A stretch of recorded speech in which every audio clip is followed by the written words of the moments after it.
तो महारो राजस्थान में सबसे पहले बात होगी राजस्थान में कोरोना की बेकाबू रफ्तार की, जहां आज 10,000 से ज्यादा केस सामने आए हैं। फिर दिखाएंगे तीसरी लहर के कहर के बीच भीलवाड़ा से आई लापरवाही की तस्वीर। साथ ही बात होगी अलवर कांड पर बीजेपी और कांग्रेस के बीच जारी जुबानी जंग की, और आखिर में दिखाएंगे कोरोना संकट के बीच मकर संक्रांति की धूम। इन खबरों के साथ और भी खबरों पर विस्तार से बात करेंगे। बने रहिए हमारे साथ, देखते रहिए न्यूज 18 राजस्थान। लेकिन चलिए सबसे पहले इस वक्त की बड़ी खबर आपको बता दें, विराट कोहली ने टेस्ट टीम की भी कप्तानी छोड़ दी है। कोहली ने ट्वीट कर इस बात की जानकारी दी है। आपको बता दें कि वो पहले ही T20 की कप्तानी छोड़ चुके हैं। वनडे की टीम की कप्तानी जो है वो उनसे ली गई, अब टेस्ट टीम की कप्तानी भी उन्होंने छोड़ दी है। विराट कोहली ने अपने संदेश में लिखा है कि पिछले 7 साल से लगातार कड़ी मेहनत और हर रोज टीम को सही दिशा में पहुंचाने की कोशिश रही। मैंने अपना काम पूरी ईमानदारी से किया और कोई भी कसर नहीं छोड़ी, लेकिन हर सफर का एक अंत होता है। मेरे लिए टेस्ट की कप्तानी को खत्म करने का यही सही वक्त है। तो आपको बता दें कि अभी भारतीय टीम जो है वो साउथ अफ्रीका में है, जहां पर विराट कोहली की कैप्टनसी में भारत को 2-1 से दक्षिण अफ्रीका ने हराया। और उसके बाद अचानक से यह खबर सामने आई है कि विराट कोहली ने टेस्ट टीम की कप्तानी भी छोड़ दी है। इससे पहले आपको बता दें कि साल 2021 में T20 विश्व कप से पहले उन्होंने ऐलान किया था कि वो T20 की कैप्टनसी जो है वो छोड़ेंगे। T20 वर्ल्ड कप के बाद उन्होंने T20 की कप्तानी छोड़ दी, और साउथ अफ्रीका दौरे से पहले जब बात चल रही थी वनडे टीम की, उस दौरान वनडे टीम की कैप्टनसी उनसे ली गई, और उसके बाद आज उन्होंने टेस्ट टीम की कप्तानी भी छोड़ दी है। आपको बता दें कि अभी साउथ अफ्रीका में भारत को हार मिली है टेस्ट सीरीज में। उसके बाद आज यह खबर आई है कि उन्होंने टेस्ट टीम की कप्तानी जो है उससे छोड़ने का फैसला किया है, और उन्होंने ट्वीट करके इस बात की जानकारी दी है। और जो मैसेज उन्होंने दिया है उसमें उन्होंने यह लिखा है कि पिछले 7 सालों से लगातार वो कड़ी मेहनत कर रहे थे, टीम को हमेशा बेहतर दिशा में ले जाने की उनकी कोशिश रही। उन्होंने अपने काम को पिछले 7 सालों में जो कैप्टनसी की जिम्मेदारी उनके कंधों पर थी उसे पूरी ईमानदारी के साथ निभाया, उसमें कहीं कोई कमी उन्होंने नहीं छोड़ी। और हर सफर का एक अंत होता है, और मेरे लिए टेस्ट की कप्तानी को खत्म करने का यही सही समय है। इसी वजह से मैं टेस्ट की कप्तानी छोड़ रहा हूं।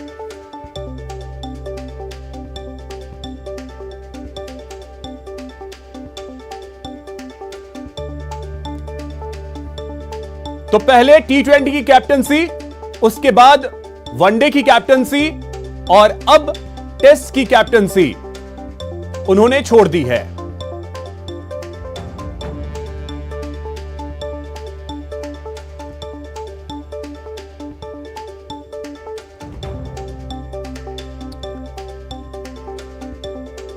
और आपको बता दें कि अब इस वक्त भारतीय टीम साउथ अफ्रीका में है। टेस्ट में तो भारत को सीरीज में हार का सामना करना पड़ा है, और उसके बाद अब वनडे भारत को खेलना है साउथ अफ्रीका से। और वनडे सीरीज से पहले ही यह फैसला आया कि विराट जो है वो टेस्ट की कैप्टनसी छोड़ रहे हैं। यह बहुत बड़ा फैसला अगर भारतीय क्रिकेट के लिहाज से कहा जाए तो, जिस तरीके से विराट कोहली ने अपने कैप्टनसी में भारत को नई बुलंदियों पर पहुंचाया, इसमें कोई शक नहीं, इसमें कोई दो राय नहीं कि जिस तरीके से उनकी अग्रेसिव कैप्टनसी रही, जिस तरीके से उन्होंने टीम को लीड किया, वो अपने आप में एक मिसाल है। और विराट कोहली ने निर्णय यह लिया कि अब वो कैप्टनसी आगे नहीं करेंगे। तो अब इसके बाद बीसीसीआई के सामने एक ये भी चुनौती, क्योंकि T20 और ODI की कैप्टनसी तो रोहित शर्मा के हाथों में गई। हालांकि फिलहाल वो चोटिल हैं, कैप्टनसी अभी फिलहाल करेंगे KL राहुल। लेकिन अब टेस्ट टीम का कैप्टन कौन होगा? देखिए, विराट ने जैसे ही ट्वीट किया है उसके बाद बीसीसीआई की तरफ से भी रिप्लाई जो है वो आया है कि विराट कोहली ने भारतीय टीम को नई ऊंचाइयों पर पहुंचाया। और आपको बता दें कि अब लगातार जो है वो ट्वीट्स सामने आने लगे हैं। बीसीसीआई की तरफ से यह ट्वीट किया गया है कि अभूतपूर्व ऊंचाइयों पर टेस्ट टीम को पहुंचाया। टेस्ट में 40 जीत के साथ सबसे सफल कप्तान जो है वो विराट कोहली बने।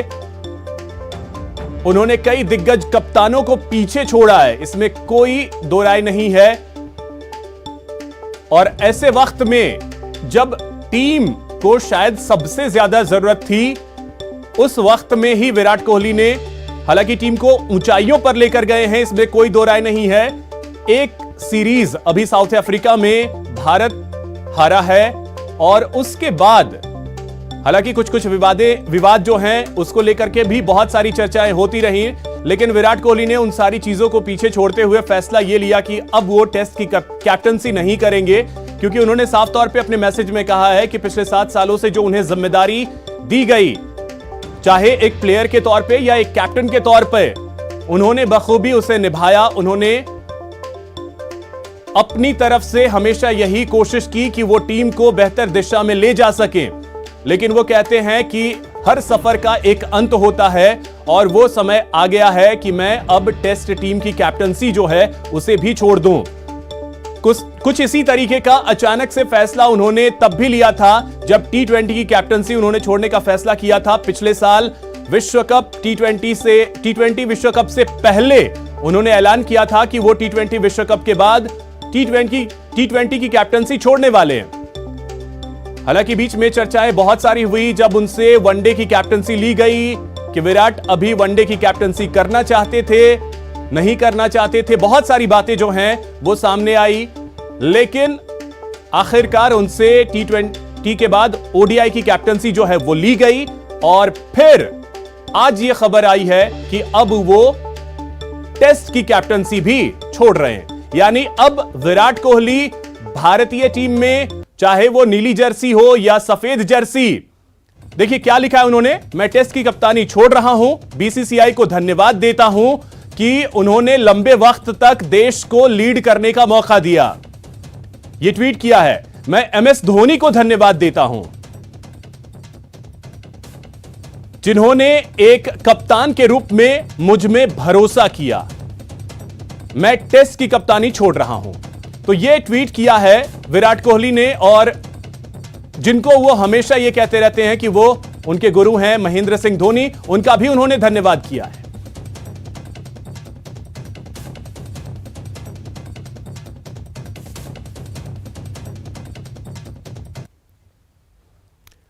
और चलिए अब बात कर लेते हैं कोरोना की।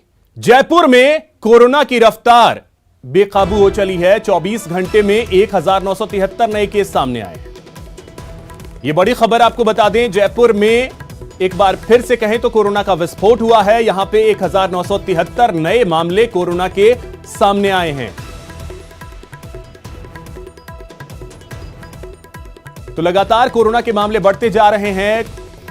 प्रदेश के लगभग सभी जिलों की स्थिति कुछ ऐसी ही है कि कोरोना के केसेस जो हैं वो लगातार सामने आ रहे हैं। चाहे जयपुर हो, उदयपुर हो, कोई भी जिला बचा नहीं है और लगातार कोरोना के मामले सामने आते जा रहे हैं। तो जयपुर में आज एक बार फिर से करीब 2000 के आसपास केस, जिसमें 1973 केस सामने आए।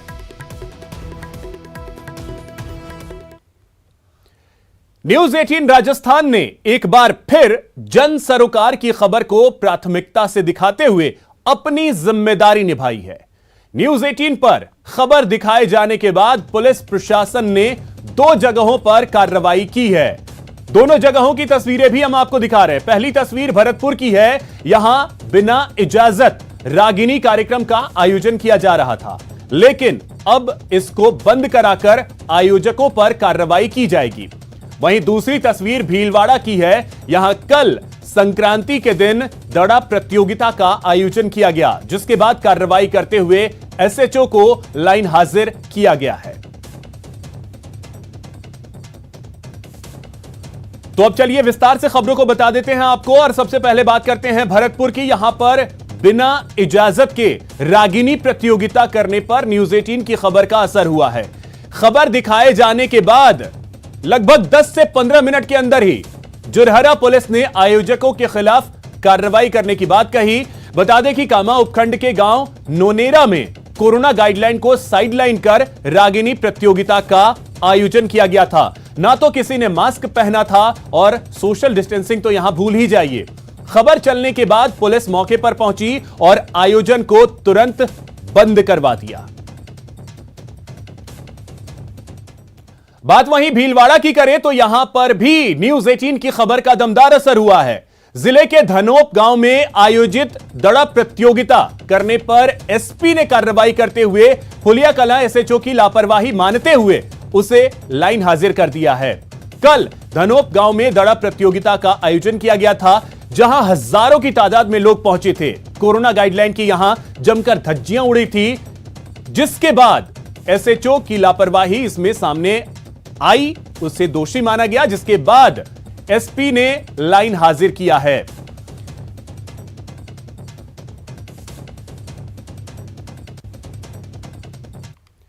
यहां रुकेंगे एक छोटे से ब्रेक के लिए। ब्रेक के बाद बात अलवर कांड पर वार पलटवार की।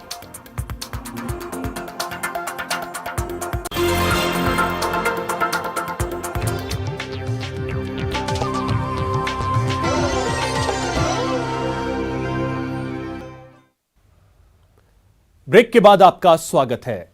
अलवर रेप कांड के 4 दिन बाद भी पुलिस के खाली हाथ हैं। जहां नाराजगी भी बढ़नी शुरू हो गई है, तो सियासी दल इस बहाने सरकार को घेरने की रणनीति तैयार कर रहे हैं। मांग सीबीआई जांच की है, लेकिन निशाने पर राजस्थान की कमजोर कानून व्यवस्था का मामला है। हालांकि कांग्रेस इस मामले में किसी भी सूरत में कोताही बरतने के आरोप को मानने से इनकार कर रही है। हैवानियत पर सियासत हावी। कुल मिलाकर जिस तरीके की घटना हुई उसमें सरकार की संवेदनशीलता दिखनी चाहिए थी, नहीं दिखी। सीबीआई जांच के बहाने सियासी घमासान। भारतीय जनता पार्टी की आत्मा मर चुकी है, भारतीय जनता पार्टी के नेताओं की। अलवर की पीड़ित बच्ची को इंसाफ का इंतजार है। जयपुर के जेके लोन अस्पताल में जीवन और मौत से जूझ रही बच्ची और उसके परिजन इंसाफ की बाट जोह रहे हैं, लेकिन सियासी दल ऐसे संवेदनशील मुद्दे पर भी अपनी असंवेदनशीलता दिखाने से बाज नहीं आ रहे। अपराधियों पर शिकंजा कसने में हुई देरी से बीजेपी को मौका मिला और पार्टी अलवर कांड के बहाने अपनी सियासी रोटी सेकने के मंसूबे बना रही है।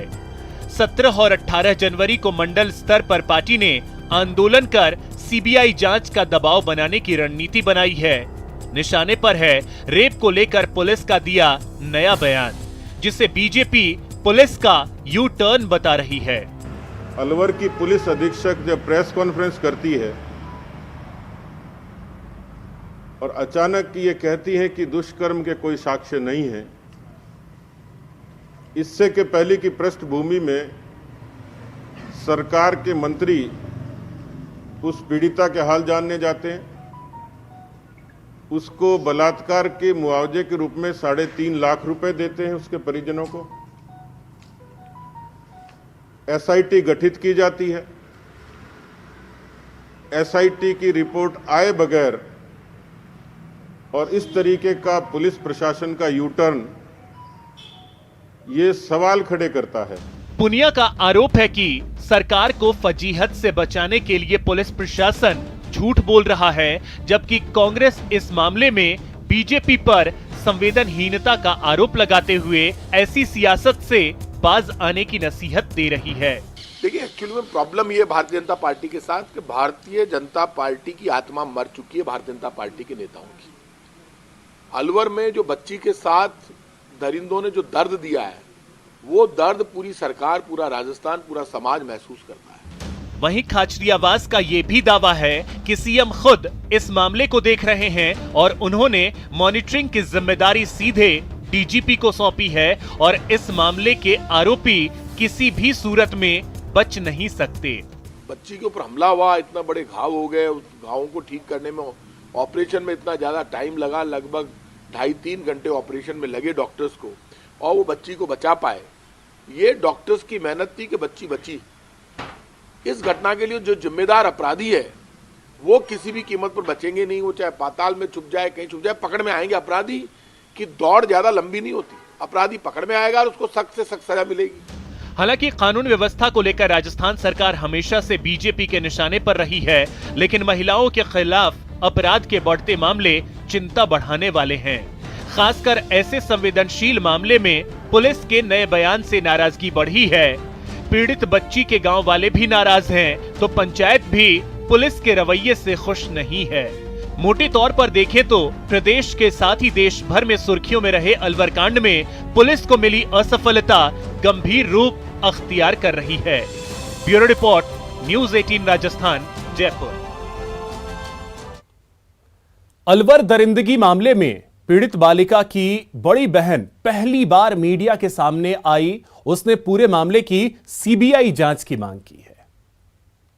नहीं पता कि मुझे ये चाहिए कि न्याय चाहिए, सीबीआई की जांच होनी चाहिए, पता लगना चाहिए कि सच क्या है। परिवार के नाते आप क्या मानते हैं कि जो भी सच है वो सामने आए?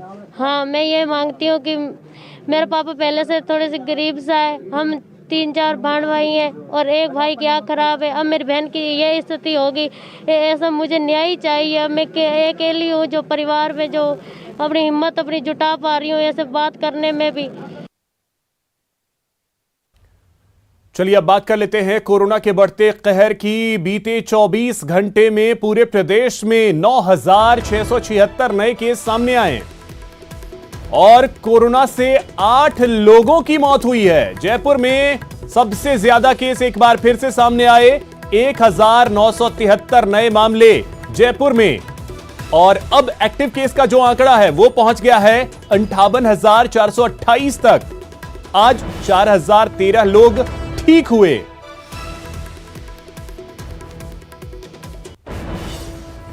और अब देखिए बीते 5 दिनों की स्थिति अगर हम आपको दिखाएं तो कल के मुकाबले यह जरूर कहा जा सकता है कि राहत की बात थोड़ी सी है, क्योंकि केसेस कल के मुकाबले कम आए हैं। 11 जनवरी को 6,366 केस, 12 जनवरी को 9,488 केस, 13 जनवरी को 9,881 केस, 14 जनवरी को ये मामले 10,000 को पार कर गए, 10,307। और आज कल के मुकाबले अगर देखा जाए तो थोड़ी सी राहत है कि 9,676 केस सामने आए हैं। वहीं मौत का आंकड़ा जो है वो बढ़ा है, 8 लोगों की मौत हुई है, यानी 5 दिन में 78,179 केस सामने आए हैं।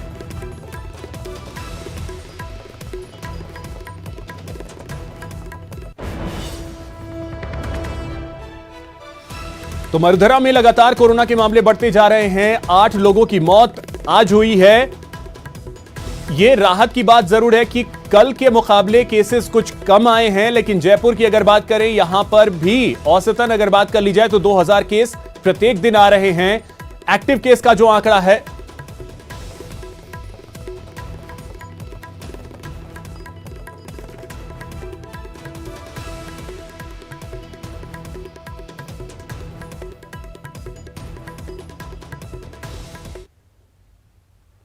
फिलहाल इतना ही। नमस्कार।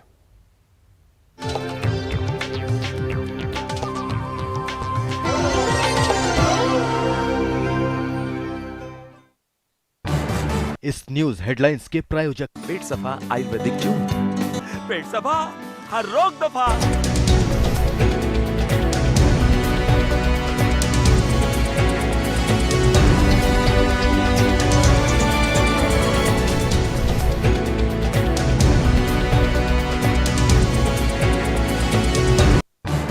इस न्यूज हेडलाइंस के प्रायोजक पेट सफा आयुर्वेदिक जून, पेट सफा हर रोग दफा। सुन लो भाया, सुन लो बहना, कोरोना को है दूर भगाना, तो बिना काम के ना बाहर जाना, अगर जाओ तो ना मास्क हटाना, 2 गज दूरी ना कभी बुलाना, वैक्सीन को ना मत कहना, वैक्सीन को ना मत कहना, वैक्सीन को ना मत कहना, वैक्सीन को ना मत कहना। मास्क और 2 गज की दूरी, साथ में टीका भी जरूरी। न्यूज़ 18 राजस्थान की अपील।